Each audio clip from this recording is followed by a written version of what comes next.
Oke guys, jadi welcome back ya bersama gua di sini main Himmel ya guys. Ya sudah seminggu ya guys ya gua nggak bikin video, dan selama seminggu itu pula lumayan ya guys ya, banyak berita-berita yang lumayan seger gitu, yang lumayan fresh gitu ya guys ya. Jadi ada beberapa yang mau gua sampaikan ke kalian ya guys ya beritanya. Yang pertama itu dari Cowboy Junior ya guys ya, dari personil Cowboy Junior, yaitu dari Aldi ya guys ya. Gak pernah gua kepikiran bakal nge-review Aldi Cowboy Junior ini ya guys, gitu guys. Tapi nampaknya gue harus mereview kasus atau berita dari Aldi Cowboy Junior ini. Yang kedua ada juga dari grup Facebook ya guys ya, ada juga dari grup-grup Facebook, dan yang terakhir ada juga dari dunia cryptocurrency ya guys ya, seperti itu. Oke, kita langsung masuk aja guys ya ke berita pertama, yaitu tentang Aldi Cowboy Junior. Netizen ini spill Aldi CJR diduga nilep duit fansnya 500.000. Gua kan penasaran gitu, apa nih gitu, kok bisa-bisanya gitu ya seorang artis nilep 500.000. Oke. Jadi yang udah gua baca di sini panjang banget ya guys ya postingannya. Jadi intinya gini ya guys ya. Dari yang udah gua baca di sini, Aldi itu membuat event ya guys ya. Eventnya itu adalah dinner bersama Aldi Cowboy Junior. Siapa sih yang nggak mau gitu ya guys? Intinya kalau gue sih nggak mau ya guys ya. Tapi intinya nampaknya fans Cowboy Junior ya zaman dahulu itu pada mau guys untuk dinner bersama idolanya. Ya gitu ya guys. Wajar ya guys ya. Gue juga kalau mengidolakan seseorang gitu, seseorang itu mengadakan dinner bareng, ya mungkin mau gitu ya, rela mengeluarkan duit, karena apa ya guys ya, pasti impian semua orang lah guys ya bertemu dengan idol, apalagi kalau sampai dinner gitu ya guys ya, bahkan walaupun sampai ngeluarin duit 500.000 seperti itu. Nah, dan ternyata banyak yang mau guys. Jadi event itu dikolektifkan ya guys ya, 500.000 harga tiketnya, nanti baru tuh bergiliran. Tapi nampaknya tidak pernah dilakukan ya guys ya. Bukan tidak pernah dilakukan sih, gue nggak tahu ya, tapi intinya nggak semua terpenuhi gitu. Dan nampaknya ini banyak yang terkena tipuan Aldi Cowboy Junior ini ya guys ya, dengan dinernya gitu. Jadi dapetin kolektif 500.000 dikali berapa orang gitu kan, lumayan juga ya guys ya. Seperti itu, sehingga orang-orang yang merasa jadi korban ini speak up lah. Oke, speak up lah ke X ya, speak up. Nah, kalau udah sampai X kan udah ya guys ya, nyebar gitu ya guys ya. Sampai pada akhirnya viral lah ya guys ya, viral sampai diposting di akun-akun Instagram atau X dimanapun itu ya guys ya, seperti itu. Oke, ini ya guys ya, ini adalah video resmi dari klarifikasi Aldi Cowboy Junior. Oke, siap. Saya Aldi Maldini. Di video ini saya mau meminta maaf kepada semua pihak yang telah saya kecewakan atas kegaduhan yang terjadi beberapa hari. Saya sadar betul apa yang saya lakukan sangat tidak bisa dibenarkan dan meninggalkan kesan yang sangat tidak baik. Mismanage finansial saya sejak lama yang berujung gali lubang tutup lubang yang semakin besar. Dan juga lifestyle yang saya paksakan untuk pelarian malah membuat finansial saya juga semakin parah. Ini tuh penyakit-penyakit anak-anak muda ya guys ya, pasti tentang gaya hidup yang dipaksakan gitu ya guys ya. Bahkan sekelas artis aja tetap maksain gitu untuk gaya hidup yang lebih dari itu gitu. Padahal kenapa sih nggak, ya udah enjoy your life gitu dengan apa adanya gitu ya guys ya. Kalau bisa nongkrongnya di tempat kopi ya udah ngopi, kalau nggak bisa ya udah di warteg gitu ya guys ya. Maksud gua there's no point gitu kalau lu maksain gitu kan, nggak enak juga. Lu pernah gak sih ngerasa kayak berada di lingkungan yang di atas lu dan lu paling bawah sendiri, kan gak enak gitu loh. Mending di yang rata lah ya guys ya, kalau hanya nongkrong doang. Kecuali emang lu di situ niatnya untuk mencari relasi atau bertemu dengan orang-orang yang sekiranya bisa membawakan rezeki lebih buat lu, nggak apa-apa lu keluarin duit lebih gitu ya guys ya. Tapi kalau hanya sekedar nongkrong, hiburan dan lain-lain, nggak usah maksain sih kalau menurut gua mah gitu. Nanti bakal ujungnya seperti ini nih, gali lubang tutup lubang gitu. Untuk itu, Oke, kita lanjut. izinkan saya bertanggung jawab menyelesaikan semua urusan yang menjadi tanggung jawab saya. Dan untuk teman-teman lovers yang saya kecewakan, proses refund sedang berjalan secara bertahap dibantu oleh manajemen dari TBA. Dan untuk tanggung jawab lainnya, saya minta diberikan waktu untuk saya berpikir bagaimana cara untuk menyelesaikan semuanya secara satu persatu. Dan juga untuk teman-teman yang saya perlakukan tidak baik atau kurang berkenan, saya sadar betul bahwa itu adalah sikap saya yang salah dan tidak benar. Mudah-mudahan Pintu maaf masih terbuka dari semua teman-teman yang sudah baik memperhatikan saya sebelum saya perlakukan dengan tidak baik. Oke guys, jadi intinya sih kalau dari yang gua tonton ya guys ya, dari video klarifikasi ini, gua sih menilai ya guys ya, ini gua rating ya guys video klarifikasinya, menilai bahwa good sih guys, good. Jadi kenapa good? Karena dia mengklarifikasi, dia mengiyakan itu adalah perbuatan dia, dan dia menyadari betul bahwa perbuatan yang telah ia lakukan itu salah. Karena gak sedikit orang yang membuat video klarifikasi itu malah mencari pembelaan guys. Jadi menurut gue bagus guys, video klarifikasinya bagus. Minus 1 ya guys ya, minusnya kurang air mata. Jadi kalau cowok sejati itu ya guys, wajar ya guys ya, wajar manusia berbuat salah itu wajar hilaf. Tapi yang gak wajar itu kalau ngulang 2 kali gitu.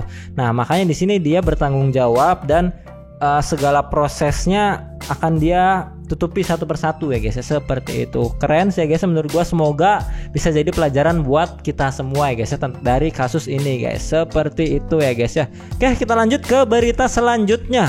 Jadi kemarin itu viral ya guys ya, intinya di Facebook, grup Facebook ada, ini sebenarnya kurang enak ya guys ya beritanya, tapi kan gua sampein ke kalian, ada grup di mana grup itu menyebarkan atau bercerita orang-orang di dalamnya itu tentang hubungan mereka.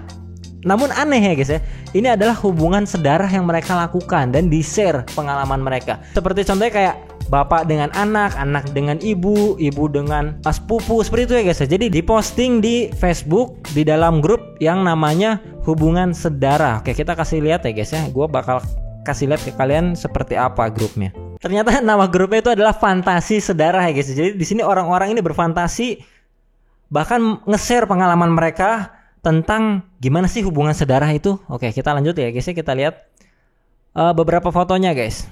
Oke guys, seperti yang kita bisa lihat ya, di sini gue dari akun Instagram ya guys ya, karena di Facebooknya sudah diganti namanya, gue belum ketemu apa gitu ya guys ya. Nah, seperti yang kita bisa lihat di sini contohnya guys. Oke, di sini ada Fantasi Sedarah, ikutan sharing seperti teman-teman. Mi, ngeluarin di muka si kecil waktu belum ada setahun. Ingat banget dulu si mom lagi pergi ke pasar. Sekarang umur si kecil udah 4 tahun. Udah bisa sikit-sikit dari belakang. Jujur ini penantianku selama ini sih. Sharing dong teman-teman. Fucked up banget bro. Dan ini banyak ya guys ya. Banyak contoh-contoh lainnya ya guys ya. Orang-orang pada bercerita gitu. Udah gede masih tidur bareng aja, padahal udah sering digesek-gesek apa dia. What's wrong with people gitu bro?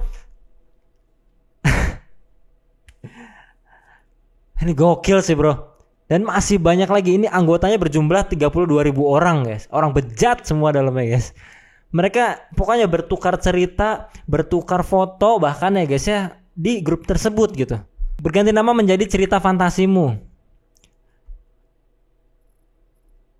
Wah stres men, ini fucked up banget. Pas rumahnya sepi, ditinggal lebaran, gue masuk rumahnya, tidur di kamarnya.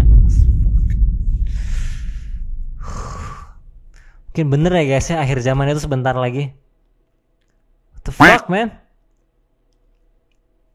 Guys ini, aduh gue gak tahu juga nih, bingung nih nanti ngeditnya gimana ya guys ya, banyak yang harus disensor.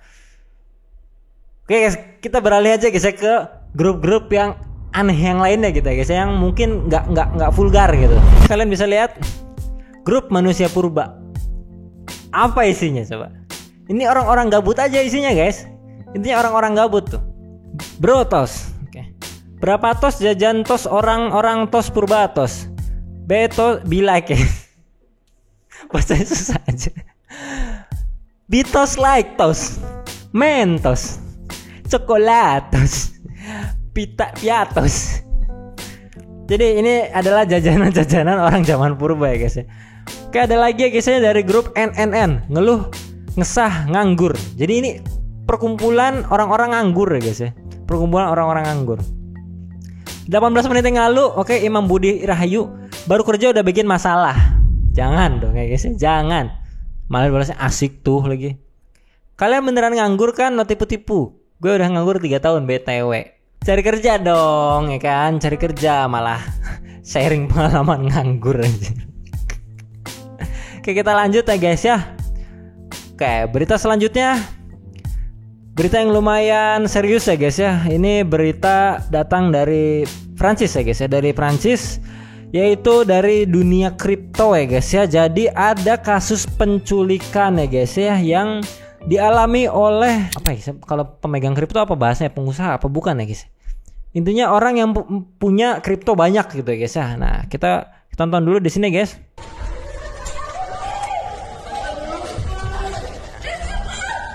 Oke, jadi di sini adalah video perencanaan penculikan ya guys ya, dimana yang ingin diculik itu adalah anak dari pemegang kripto yang banyak gitu. Nah, padahal ini lagi sama orang tuanya kalau nggak salah ya guys ya. Dan ini sore-sore masih siang gitu loh guys.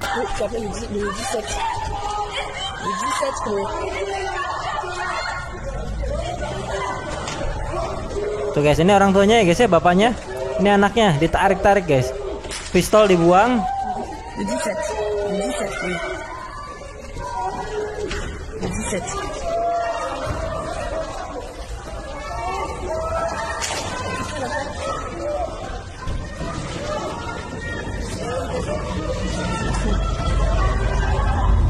jadi kita tuh harus bersyukur ya guys ya dengan Indonesia gitu, karena Indonesia itu masih apa ya guys ya, masih memegang teguh budaya yang beragama lah guys ya. Jadi tidak ada yang seperti ini. Jadi kalau di luar negeri itu kalian kekayaan adalah ancaman lah guys ya, bisa dibilang seperti itu. Seperti contohnya video ini ya guys ya, di Prancis ini bisa apa ya guys ya, dilakukan dengan di siang hari. Jadi maksudnya berani banget sefrontal itu demi melakukan pencurian ya guys ya, niatnya emang pencurian. Jadi anaknya ini bakal diculik, nanti minta tebusan dengan kriptonya gitu, entah Bitcoin atau apa, seperti itu ya guys ya.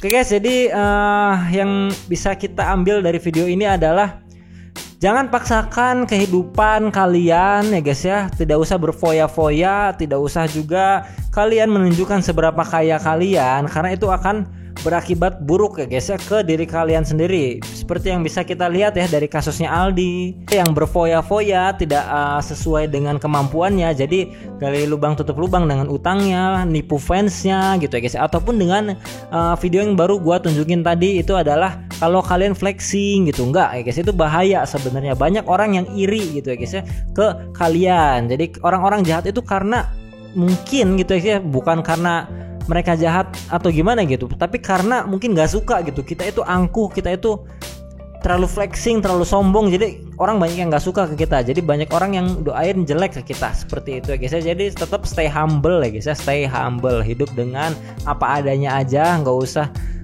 tinggi, gak usah terlalu neko-neko lah, intinya seperti itu ya guys ya. Oke guys, jadi segitu dulu ya guys ya video dari gue yang kali ini, di minggu ini berita-beritanya. Dan kita bakal ketemu lagi mungkin di next video ya guys ya. Oke, main Himmel di sini. Bye bye.